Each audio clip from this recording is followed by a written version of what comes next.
Alright, alright guys, let's talk about this. Okay, so this is Light Tracer.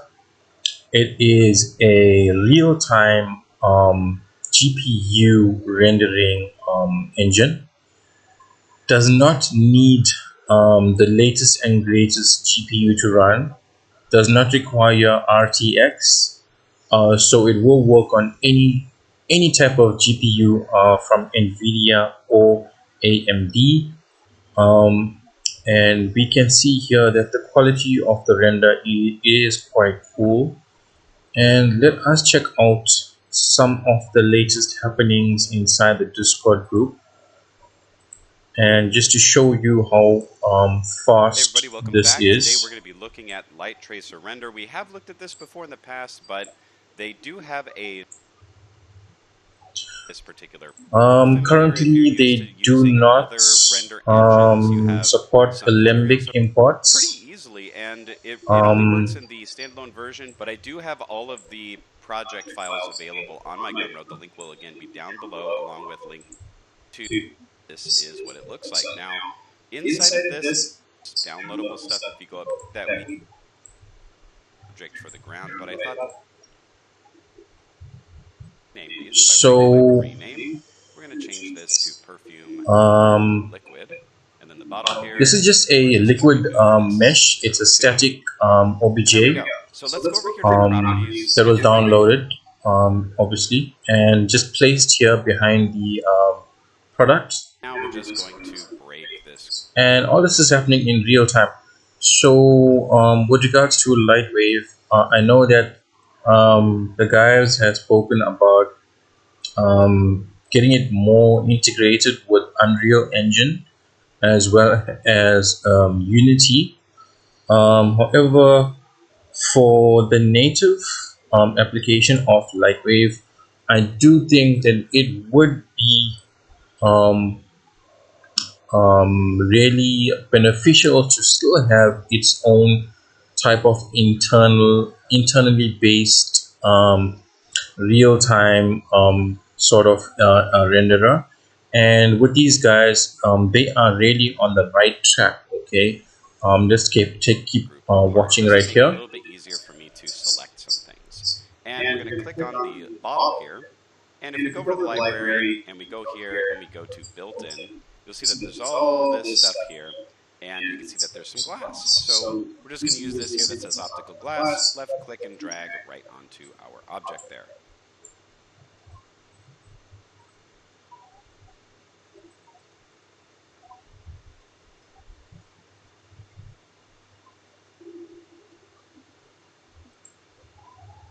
Off all of this stuff here. Let's keep the bottle, but turn off everything else. And when we go right here, we can open this up, and we can actually create a floor here. So if I go here in model stands, I can put a square floor, which it starts off just automatically. If we click on the scene floor here and we go to the properties, it's basically just a shadow catcher, which is really nice because if we go down here to the bottom, we can change this to So a gradient, as you just can like see, that. this part here is not sped up. So this is actual live playback, and you can see how real time this is. And that's a glass shader. It's quite realistic.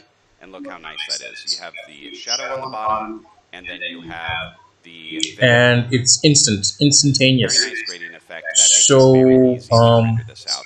this really would be cool. I mean, if the Lightwave guys could get in touch with these guys, and they do seem like really nice guys, and if they could basically get this to be running integrated into Lightwave and running natively Out and just in the as background as you like. as a So right here you can see that native GPU real-time render there's inside of Lightwave. So Lightwave combined with Light Tracer. So the word light is in both the names, so it does make sense. Lightwave and Light Tracer. So I think it's really cool that, I mean, it does have a nice ring to the name, sound to it. So it would be cool if Lightwave could integrate this rendering API inside its native VPR render engine. So in the VPR window, if they can get these guys to integrate that their API into Lightwave VPR, via this algorithm, this GPU real-time algorithm, this would be like the best thing that you could actually get something like this for Lightwave for its native functionality. This would be absolutely amazing. Object labels. And if we have this selected here, this front node you're going to have to choose like this. The way that this is sticking might be a little bit different than what you, and with proper lighting and all that kind of stuff, you'll be able to get a really nice look. This looks like with some other objects, and very easily we can select.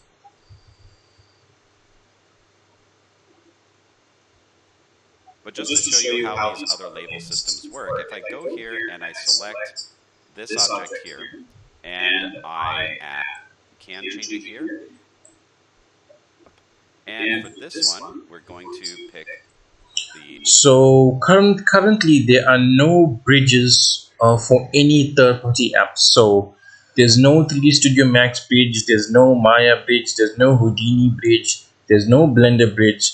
It's just a standalone API, and there's no plugins whatsoever. So if you want to get integration, you have to contact those the developers, the owners of the software, and you got to get in touch with them and talk to them and see if you guys can meet in same page.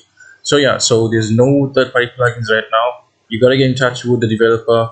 If you want to integrate this into your software, there's no other way. It is basically up to them to do that. Okay, so this is actually a good thing for Lightwave, since all other times what normally happens is Blender gets something, Houdini gets something, Maya gets something, 3D Studio Max gets something, Cinema 4D gets something, and then Lightwave gets is always left out of everything. So here with these guys, it's like it's fresh, it's under development, it's new, it works, it's really fast, does not need an RTX graphics card to work, and as you saw, the quality is amazing. And I have requested several features,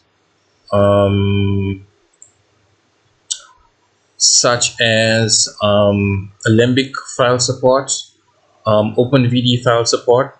Have requested those, as well as perspective camera matching, importing of camera tracking, motion matching data points, depth of field focus, real-time depth of field focus, aperture settings on the camera. I have requested a lot of these features, so who knows, they could be implementing those features in the near future. And yeah, it will. I think it really would be great to have this type of integration as a native GPU renderer inside of Lightwave VPR, as one type of rendering pathway for future integration and development. And the cool thing is, like I said, there are no third-party plugins or bridges that have been developed for any of the major 3D apps so far. So this is fresh, it's brand new, it's currently under development. So I think it will be a good idea for the Lightwave developers to get in touch with these guys and see if they can integrate this into Lightwave somehow via the nodes or the shaders or whatever it is, the coding or whatever, however they're going to do it. And yeah, I will catch you guys. And as you can see, the quality of the renders are quite cool. So once they add the OpenVDB support and the Alembic import and a few other file format supports, I think it would be really cool. It would be a cool, viable option for integration as a native GPU real-time renderer that works on any type of graphics card, does not require an RTX graphics card, and it is real time. Okay, real time, instantaneous. All right, I'll catch you guys on the next video.